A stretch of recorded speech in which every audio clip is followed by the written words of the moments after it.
একটা বিবাহিত মেয়ে, আর আমার 2টা বাচ্চা আছে। আমি সেরকম একজন চাই যে তার বিয়ে হয়েছে, বা বউ মারা গেছে, বা বউ পরকীয়া করে চলে গেছে, এরকম কারো কাছে, বা বউয়ের সাথে ডিভোর্স হয়ে গেছে, কিন্তু তার প্রমাণ সহ দেখতে হবে। তারপর তারপর তারপর আমি বিয়ে করব। আসসালামু আলাইকুম। আমার দেশের বাড়ি কিশোরগঞ্জ। আমার নাম ববি। আমার জীবনের কিছু গল্প আপনাদেরকে শোনাতে চাই।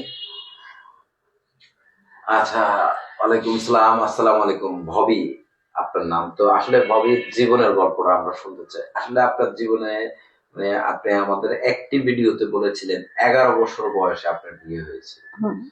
তো এত ছোট থাকতে বিয়ে হলো কিভাবে, সেই কথাটা একটু বলেন। এই যে কপালে কষ্ট আছে তার জন্য। তখন কি বুঝতেন কিছু? তখন বুঝতাম বিয়ের না। গল্পটা বলেন, যে আপনার বিয়েটা যখন ঠিক হলো তখন আপনি না না, বিয়ে আমার ফ্যামিলিগত হয়নি ভাইয়া। তাহলে বিয়েটা বলেন। 3-4টা বান্ধবী যখন একসাথে থাকে তখন আবেগে অনেক কিছু হয়ে যায়। তো আমাদের এলাকারই ছেলের সাথে সম্পর্ক করছিলাম। বেশি না, 2 মাসের প্রেম ছিল। 11 বছর বয়সে সম্পর্কের কি বুঝলেন সেটা একটু বলেন তো। এই যে বান্ধবীরা, 3-4টা বান্ধবী একসাথে থাকলে যা হয় আর কি। আচ্ছা, কি হয়েছে? চোখের একটা ভালো লাগা আর কি, চোখে ভালো লাগছিল। আচ্ছা, পরে কি হলো? কতদিন প্রেম করলেন? মাত্র 1 মাস। 1 মাস প্রেম করেছেন, তারপর কি ঘটেছে? 1 মাসের মাথায় সে আমার অফার করছিল, চলো আমরা ভাইয়া যায় বিয়ে করি। তো আমি অত একটা বুঝতাম না যে ভাইয়া যায় বিয়ে করলেই কি হয়ে যাবে, আর এত অল্প বয়সে সংসার করলেই কি হয়ে যাবে। তো সেও বলছে, তারও ভালো লাগছে আমার কাছে, ও বলছে, চলে গেছি। আচ্ছা, তো আসলে আপনি কি তখন সাবালিকা হয়েছিলেন না? হ্যাঁ, আমার হ্যাঁ 11 বছর বয়সে কি সাবালিকা হয় একটা মেয়ে? হ্যাঁ, ওর সাথে আমার বিয়ে হওয়ার আগে আমি একবার মিলছি। আচ্ছা, মানে এই 11 বছর বয়সেই আপনি বলছেন যে সাবালিকা হয়, কিন্তু মানুষ তো বলে যে একটা মেয়ে 18 বছর বয়সে তার সাবালিকা, সে বিয়ের উপযুক্ত। বিয়ের উপযুক্ত হয়, কিন্তু একটা মেয়ে যে মানে এখন তো বাচ্চারা যে 5 বছর সব বুঝতে পারে ভাই। আচ্ছা, তখন কি আপনি সব বুঝতেন? এটা বুঝতাম না যে স্বামী বিয়ে করলে যে স্বামী স্ত্রী কি করে না করে, সেটা বুঝতাম না।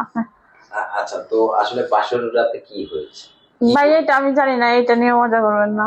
না, একটু বলেন না।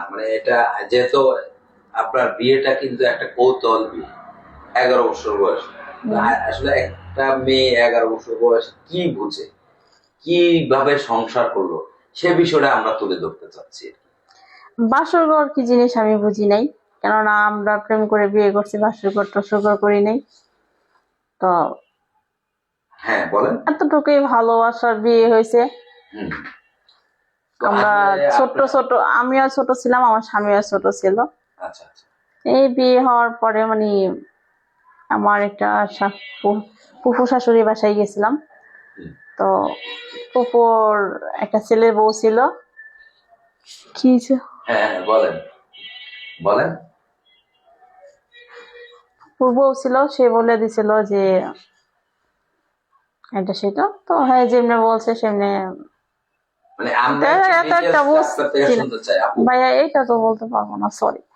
আচ্ছা, আসলে এটা বলতে চান না বলতে, একটা মেয়ে বাসর রাতটা বুঝে কিনা আমরা সেটা কিন্তু জানতে চাই একটু, যদি বলতে। আমি তো বলছি যে এত একটা আমার বুদ্ধি হয়েছিল না যে বাসর করে কি করে না করে, আর এত একটা ইয়ে হয়েছিল না। আবেগ, চোখে ভালো লাগছে, চলে গেছে। আচ্ছা, চোখে ভালো লেগেছে, চলে গেছেন। বাসর রাত যেদিন করেছেন সেদিন আসলে কি বুঝেছেন, ভালোবাসার কিংবা সংসার?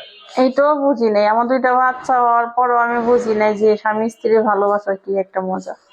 আচ্ছা, তো কখন বুঝেছেন আপনার স্বামী স্ত্রীর ভালোবাসা, নাকি এখনো আপনি বুঝতে পারেন? না, এখন বুঝতে আমি তখন বুঝছি যখন আমার স্বামীর সাথে ছাড়াছাড়ি হয়ে যায়। প্রবাসী যাওয়ার পরে যখন অনলাইনে ঘুরি, তখন বুঝছি যে একটা মানুষ বলে না, যখন পাশে থাকে থাকে তখন মূল্য বুঝে না, যখন পাশে থেকে দূরে চলে যায় তখন মূল্য বুঝে। আচ্ছা, এখন কতটুকু মূল্য বুঝেছেন আপনি, কি বুঝেছেন সেটা একটু বলেন ক্লিয়ারলি। সেটা বলবো মানে আমি আগে বুঝি নাই যে স্বামী স্ত্রী কি একটা ভালোবাসা, বা একটা সংসার কেমনে গুছাইতে হয়, কি একটা সংসারের ভিতরে কি একটা ভালোবাসা থাকে।